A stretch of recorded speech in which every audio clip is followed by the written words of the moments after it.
কখনো কখনো ঘরটা একই থাকে, কিন্তু ভেতরের কিছু জিনিস বদলে যায়। তিয়া ঘুমাচ্ছিল। রাত তখন 1:30। হঠাৎ ঘুম ভেঙে যায় তার।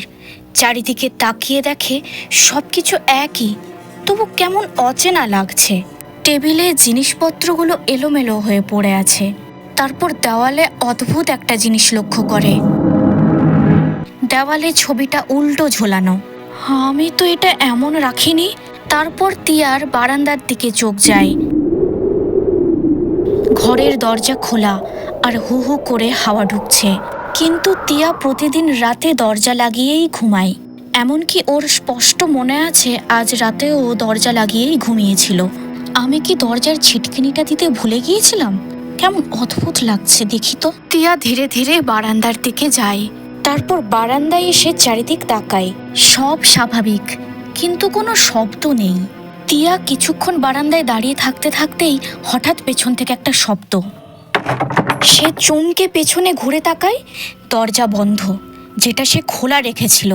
তার নিঃশ্বাস দ্রুত হয়ে যায়। ভয়ে ভয়ে তিয়া দরজার দিকে এগিয়ে যায়। দরজাটা আলগা করেই লাগানো ছিল, হালকা ঠেলা দিতেই খুলে যায়।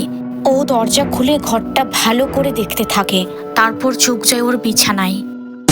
কেউ যেন কম্বল মুড়ি দিয়ে বিছানায় শুয়ে আছে।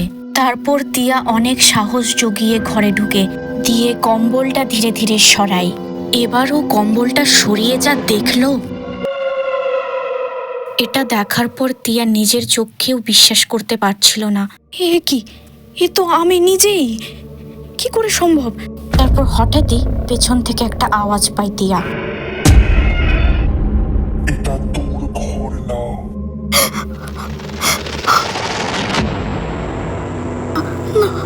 না,